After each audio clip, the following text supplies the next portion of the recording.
Democrat Iranian freedom activist tells her own party on CNN to get with the program. President Trump is doing the right thing for America's interest, and she even goes as far to say that this is a Berlin Wall moment. Listen as she tells her fellow Democrats with Trump derangement syndrome that this is a good thing for America. Stop villainizing Trump for doing this and start to celebrate America's wins, which this is.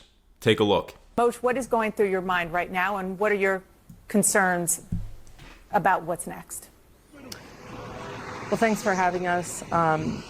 My hope in this moment is always for the safety of the Iranian people on the ground. They're innocent civilians who are fighting for democracy and a freedom and a change. My hope is that we continue to push through to dismantle this apparatus, to dismantle apparatuses of surveillance. We need to help the Iranian people so that they can fight this regime. We need to think about how we're going to give them coverage so that they can come out and support an overthrowing of this government. And we need to continue to dismember the rest of the leadership, because it's not just one person, but there's about 12, 13 other people that must go that are non-negotiable. And so, as you can see, there's jubilation from the Iranian people. They are afraid, they are scared, and they're still in mourning over the massacre that took place earlier this year. Yeah, and Moshe, just staying with you for a minute. I know that part of what you do is, and you have been doing, is trying to help with basics like, internet connectivity, getting VPNs in for people who are pushing. How does that challenge present itself now when the protesters are potentially on the cusp of and being encouraged by President Trump to be even more aggressive? The only way to responsibly support the overthrow of the government and the people of Iran is to make sure they have access to internet communication and Starlink, to make sure that we have dismembered surveillance, dismembered all of the media, dismembered the checkpoints from the Bastille that are all over Iran right now. The checkpoints are extremely aggressive right now.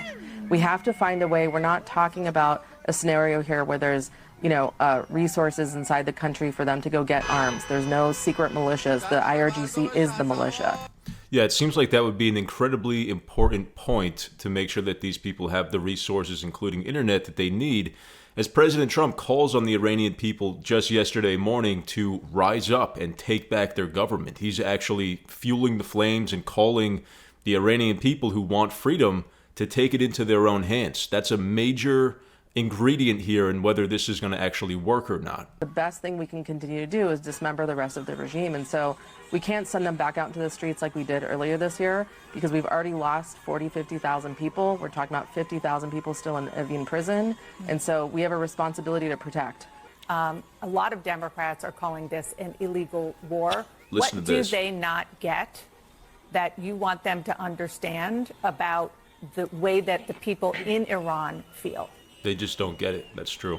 I think that it is imperative the Democratic Party wake up and get past their dislike of Donald Trump, the President Trump, and their feelings of international conflicts going on. This is about national security. This is about what is possible in the Middle East. This is about being a good neighbor, good partner to the Gulf states and what their aspirations are. This is about supporting the people of Venezuela. This is about dismembering our relationship with, or not dismembering, but resetting our relationship with China. Right now, 55% of the oil production that Iran produces goes to China despite sanctions. You want to support the people of Ukraine, you want to end that war, you have to. There is no getting around dismembering this Islamic Republic. It is non-negotiable. It is not a want to have, it is a have to have, and it's not just for the Iranian people. I think you have to trust the Iranian people. We know this government better than anyone else. When you dismember and decapitate this regime, you are going to see a change in the Middle East, in Venezuela, in China, in Ukraine. And I think, quite frankly, their ideology has really, it's caused a lot of problems for us worldwide. We need to take it seriously. And I think at this point, we have a tremendous opportunity. This will be like ending the Soviet Union, the Berlin Wall. This is a transformational moment for humankind, for security, and as an American, this is in our interest to complete it. So I am a Democrat. I have been a huge Democrat. I am incredibly disappointed with my party. I do not see myself in them in this moment. Moshe and Masi, thank you both for being here. Masi, get some rest on that throat. Appreciate it. I know Thank you. Your cheering is probably caught up with you. This is a Berlin Wall moment. This is a Berlin Wall moment. Let's tear this wall down. Then America will be safe without Islamic Republic. I love America. I love Iran. So that's loud and clear to the Democrats who are so Trump deranged that they can't even admit when something is objectively good for America, just like we saw during the State of the Union. Trump literally said that, this little girl survived an attack from an illegal immigrant, and the Democrats wouldn't stand and applaud for it. He asked, they wouldn't stand and applaud that the U.S. won the Olympics, the hockey team won the Olympics. And they also wouldn't stand and applaud when he asked them to stand up and say we should prioritize U.S. citizens above all else, including illegal immigrants. They are so petty and so bogged down in their hatred for Trump that even when he does good things, even if he cured cancer tomorrow, they would not stand and say that that was a good thing. It's ridiculous. These are unserious people. But look at the true American people, the real people who care about the well-being of America.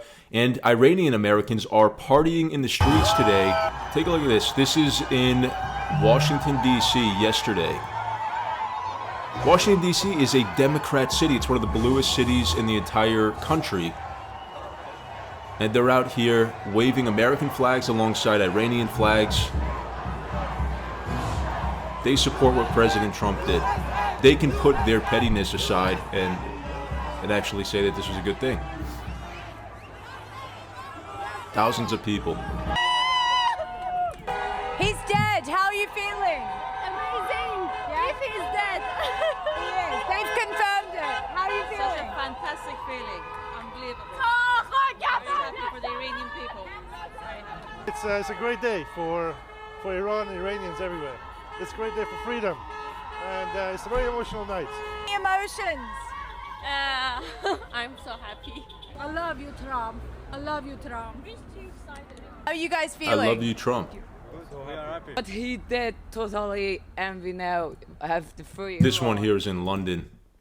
And look at the clowns, the far-left socialist radical clowns in New York City. Nate Friedman interviewed this person. I don't know if it's a male or a female, but look at what they had to say. Would you rather that we be allies with Iran than Israel?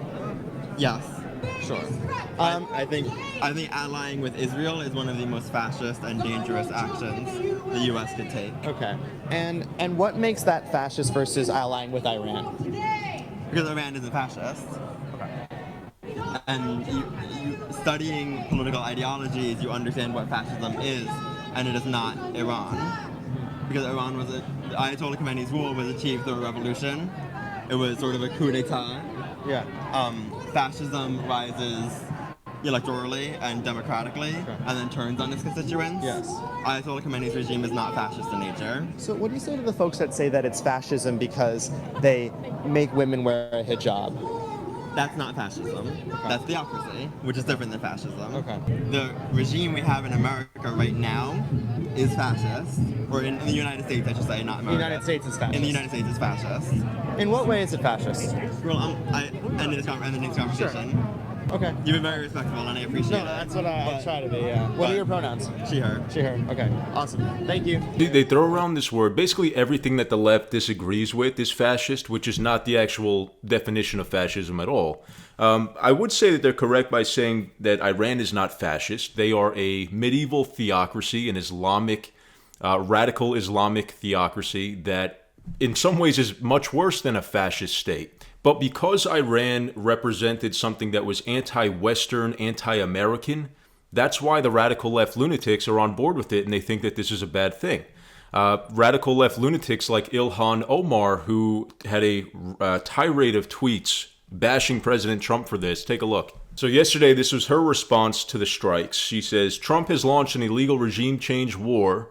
As someone who has survived the horrors of war, I know military strikes will not make us safer. They will inflame tensions and push the region further into chaos. When we abandon diplomacy, we choose destruction.